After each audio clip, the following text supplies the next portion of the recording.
पूज्य कोठारी स्वामी जी का अनन्य कृपा भाजन एवं त्याग वैराग्य मूर्ति गुरुकुल के परम पूज्य गुरुवर्य महंत स्वामी श्री देवकृष्ण दास जी स्वामी अमेरिका से तरवड़ा पधारे। पूज्य कोठारी स्वामी के पार्थिव शरीर को दंडवत प्रणाम कर पुष्पाहार और चंदन से पूजन किया। वाला भक्तजनों, जेनी आपणे राह जोई रह्या छीए, पूज्य कोठारी स्वामी पण जेमनी राह जोई रह्या छे एवा आपણા गुरुदेव पूज्य स्वामी આપણી વચ્ચે સ્વામીનું પૂજન કરવા માટે પધારી રહ્યા છે। વાલા ભક્તજનો, હવે પૂજ્ય સ્વામી હસ્તે આપણે સ્વામીનું પૂજન થશે, ભૂદેવ પૂજન કરાવશે। વાલા ભક્તજનો, આપણે આપણી આંખોને ઠાળીએ। કોઠારી સ્વામીને ફોનમાં વાત કરી હતી, પણ સ્વામીનું મન અહીંયા હતું। સ્વામી હતા ત્યાં જ કોઠારી સ્વામી એવું બોલ્યા એટલે સ્વામી નીકળી ગયા અમેરિકાથી સ્વામીના અંતિમ દર્શન કરવા માટે।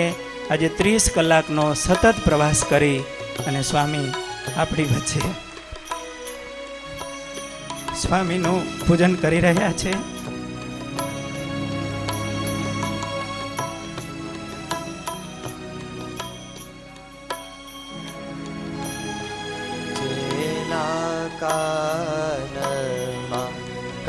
સ્વામીના ભાલમાં અર્ચન કરી પુષ્પમાળા પહેરાવી રહ્યા છે સ્વામી।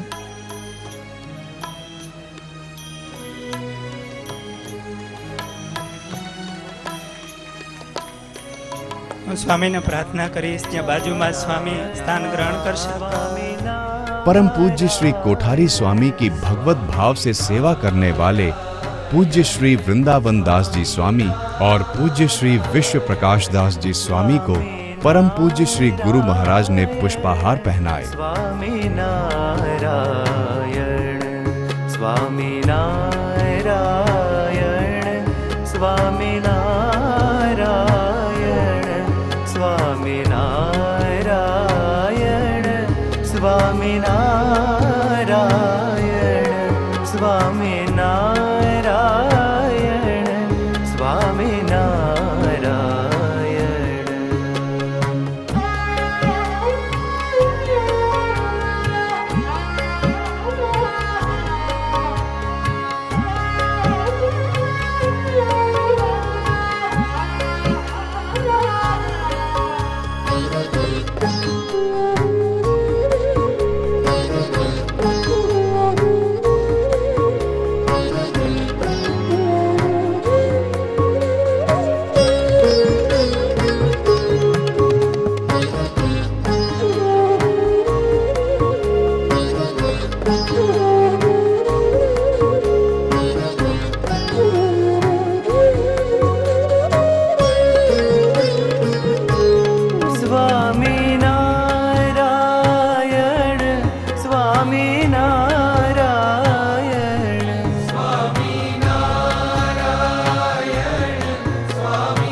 वाणी रूपी पुष्पांजलि अर्पण करते हुए परम पूज्य गुरुवर्य महंत स्वामी श्री देवकृष्ण दास जी स्वामी ने कहा कि पूज्य स्वामी आखू जीवन एनु शरीर अने प्राण अने संस्थाना माटे निचोई नाख्या।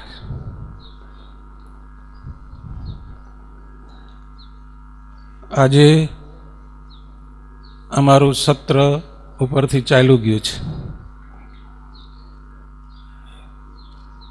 हृदय में एनु भारोभार दुख है। ये तो मनुष्य जीवन में संत जीवन में आ 92 वर्षनी एमनी उमर है।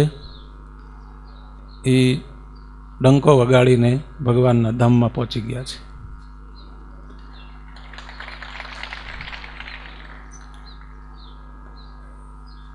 એ મારા કરતાં બહુ સિનિયર છે, મારાથી બહુ વહેલા સાધુ થયા છે, મારા તો વંદનીય છે, પણ કોઈ દિવસ મને પૂછ્યા વિના કોઈ આગળ કોઈ કાર્ય કર્યું નથી. હું ઘણીવાર એમને કહું કે સ્વામી તમે મારાથી સિનિયર છો, તમારે મને કાંઈ પૂછવાનું હોય નહીં, તમે જે કરો એ મને મંજૂર છે. પણ સ્વામી એ કોઈ દી મર્યાદા છોડી નથી. પૂજ્ય શાસ્ત્રીજી મહારાજને વિશે એમને એટલી બધી આત્મબુદ્ધિ હતી, સ્વામી કદાચ ધક્કીને ધૂળ કરી નાખે તોય કોઈ દિવસ સ્વામીમાં નિષ્ઠામાં કોઈ દી ફેર પડ્યો નથી. અને ગામડાના હરિભક્તો આવ્યા હોય કે સ્વામી હું તો અજાણ્યો છું, મારે આ કામ છે, સ્વામી હજી પાઘડી ઉતારતા હોય ગામમાંથી આવીને, ત્યાં હાલ ગયા, ફરી પાઘડી ચડાવી અને જાય, એવી ત્રણ ચાર ધક્કા ખાતા મેં જોયા છે અમે. એટલે હરિભક્તોમાં એને એટલી બધી આત્મબુદ્ધિ, અને સંતોનું તો દરેકનું કામ એને કર્યું જ છે. અડધે વચને કોઈ પણ સંત હોય તો એમનો પ્રેમ એમને હૃદયથી સંપાદન કર્યો છે. અને આ ઉંમરે પણ આ સંસ્થાનું એટલું બધું એમને મમત્વ હતું, કારણ કે સંસ્થાનું સર્જન જ એમને કરેલું છે. એટલે પાયાના એ છે, અમે તો બધા પાછળથી આવ્યા છીએ, પણ એમને જે સંસ્થાને માટે પ્રાણ પાથરા છે એનું કોઈ વર્ણન થઈ શકે એવું નથી. રાત્રે ઉઠીને બબે આંટા મારતા હોય, ખૂણે ખૂણામાં ક્યાં છે હું બધી એને ખબર હોય. અને બીજું કે સદા એનો હસતો ચહેરો, બધા એને પ્રેમ ભરપૂર આપ્યો છે, ક્યારે કોઈ ઉપર ખીજાણા નથી. અને ખીજાણા હોય તો એમની એને કોઈની હારે આંટી રાખી નથી. એટલે એમનું જીવન તો એક મૂર્તિમંત સંતના આદર્શ રૂપ છે. અને એવું જીવન આપણું થાય એવી ભગવાનને આપણે પ્રાર્થના જ કરવાની રહી. અને નાનપણથી એક ધારી શ્રદ્ધા મહિમા, છેલ્લે તો એને જીવનનો એવો વળાંક લઈ લીધો, 25 થી 26-28 જેટલા તો પાઠ કર્યા વચનામૃતના, પછી હરિલીલા કલ્પતરુ આખા ગ્રંથનો પાઠ કર્યો, કાયમ શિક્ષાપતિ તો વાંચી જ જવાની, પુરુષોત્તમ પ્રકાશનો પાઠ કરે, કલાકોના કલાકો વાંચે, એને ક્યારેય કંટાળો નહીં.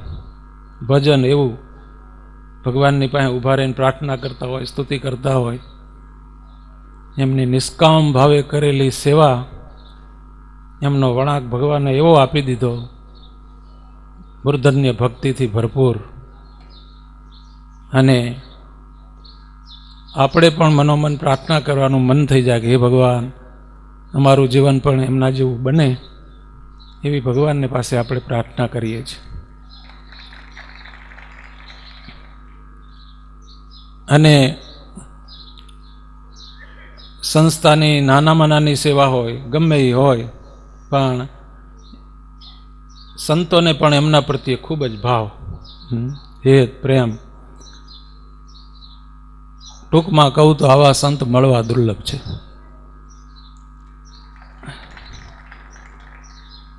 અમારે આ છેલ્લામાં છેલ્લા અમારા વડીલ સંત હતા, આજે ભગવાનના ધામમાં પ્રયાણ કરી રહ્યા છે.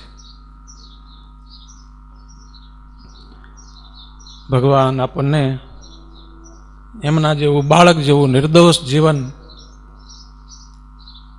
કે સૌને ગમે, સૌને હસતા મુખે બધાને પ્રેમ આપે.